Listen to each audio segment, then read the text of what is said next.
안녕하세요. 딱딱하고 재미없는 뉴스를 쉽고 재밌게 꼭꼭 씹어드리는 시사건건 홀스영입니다. 자, 이번에 다룰 이야기는요. 정경심 교수 판결의 문제점들입니다.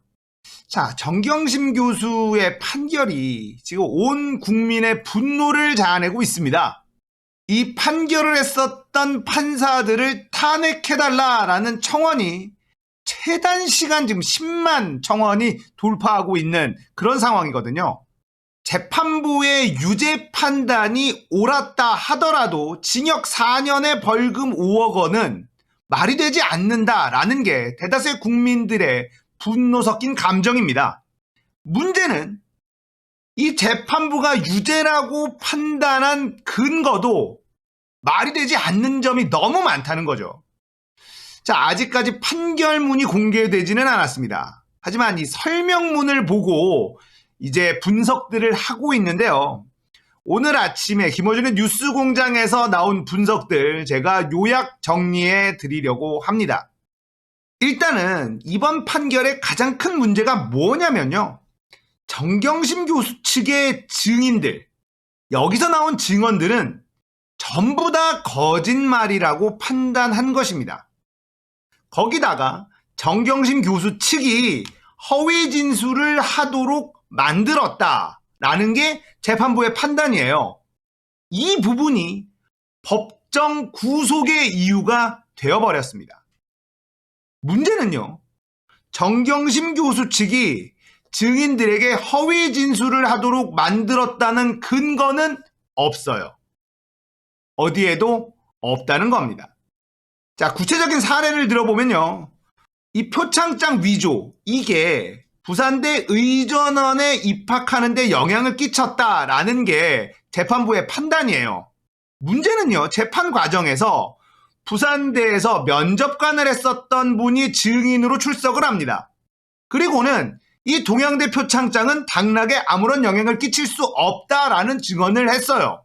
왜 당락에 영향을 끼칠 수 없었냐면 블라인드 면접을 하기 때문이다 라고 설명을 했습니다. 증언을 했어요. 그런데 이 증언은 모두 다 무시당했습니다. 이렇게 핵심적인 증언도 무시해버린 재판부라는 것이죠. 이런 증언도 거짓 증언이라고 판단을 한 것인데 이게 왜 거짓 증언인지 그 근거는 없어요. 그래서 답정너 판결이다라는 얘기가 나오는 겁니다. 자, 거기다가 이번 재판이 완전히 코미디인 이유가 또 있어요. 이 표창장 위조, 이게 두 개의 사건으로 갑니다. 기억나실 거예요. 청문회 마지막 날 소환조사 한 번 없이 표창장 위조로 정경심 교수를 기소를 합니다. 그 당시에는 성명 불상자와 함께 만들었다, 직인을 날인했다, 이렇게 공소장을 썼어요. 그렇게 기소를 했습니다. 그런데 이게 안 먹히자 공소장 내용을 완전히 바꿔버려요. 그래서 공소장 변경 신청을 하는데요. 이 당시에 재판부가 공소장 변경을 불허합니다. 이건 공소장 변경 수준이 아니다. 완전 다른 공소장이다. 이걸 하려면 기존의 공소를 취하해라 이렇게 얘기를 했는데 검찰은 그럴 수가 없었던 겁니다. 기존의 공소를 취하해버리고 새로운 공소장으로 기소를 하게 된다면 첫 번째 기소가 무리한 기소라는 것을, 수사도 제대로 하지 않고 한 기소라는 것을 스스로 인정하는 꼴이 되어버리니 이걸 취할 수가 없었어요. 그래서 위조된 표창장은 한 장인데요. 위조했다는 당사자도 정경심 교수 한 명인데요. 사건이 두 개가 됐어요. 그리고 판결은 이렇게 나왔습니다. 첫 번째 사건은 무죄, 두 번째 사건은 유죄. 위조된 표창장은 한 장인데 하나는 무죄가 되고 하나는 유죄가 되는 이런 코미디 같은 일이 벌어지고 맙니다. 자, 이 판결이 얼마나 큰 문제를 불러일으킬 수 있냐면요. 검찰이 기소를 하게 되잖아요. 기소를 한 다음에는요. 압수수색을 못합니다. 이제는 재판으로 넘어갔다라는 거죠. 자, 기소한 다음에는 왜 압수수색을 하지 못할까요? 그건 기소라고 하는 행위가 가지는 무거움 때문이에요. 제가 이 채널에서 정말 많이 했었던 이야기입니다. 기소라고 하는 행위는요, 대한민국 주권자인 국민의 자유를 억압할 수 있는 그런 행위이기 때문에 신중하게 해야 한다. 수사를 통해서 확실한 증거가 확보가 되고 그 증거를 통해서 유죄임을 확정 지을 수 있을 때만이 기소를 해야 된다는 것입니다. 그런데 이 기소권이 검찰에게만 있죠. 그리고 윤석열 검찰은 수사를 제대로 하지도 않고 기소를 했어요.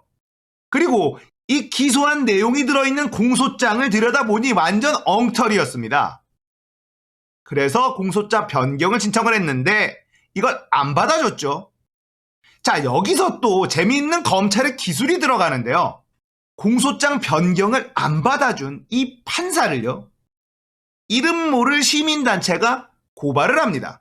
그리고 검찰은 이 판사에 대해서 사건을 발빠르게 배당을 해버려요.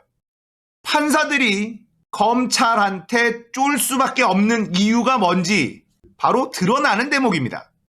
자, 이런 식으로 검찰은 판사들도 겁박을 하면서 재판을 끌고 갈 수 있는 힘이 있다는 것을 확인할 수 있는 그런 장면이고요. 이렇게 한 장의 표창장으로 두 개의 판결이 나왔다는 것이 엄청나게 큰 파장을 몰고 올 수 있다는 점에 대해서 또 설명을 드릴게요. 자, 앞에 말씀드린 것처럼 기소를 한 다음에는요, 압수수색을 할 수가 없습니다. 그 이유는 말씀을 드렸죠. 그런데 이번 사건은 제대로 수사도 안 하고 억지 기소를 해버린 다음에 압수수색을 합니다. 그 과정에서 새로운 증거가 나오게 되고 공소장을 완전 새로 쓰게 되죠. 자, 재판부는요, 이 두 번째 새로 쓴 공소장으로는 유죄를 판결해 줬다라는 건데요. 이렇게 되면 앞으로 검찰들은 너무너무 쉬워지는 거예요. 일단 마음에 안 들어 기소를 해요. 기소를 한 다음에 압수수색을 합니다. 압수수색을 해서 증거가 나와요. 그러면 새로운 공소장을 만들어서 또다시 기소를 합니다.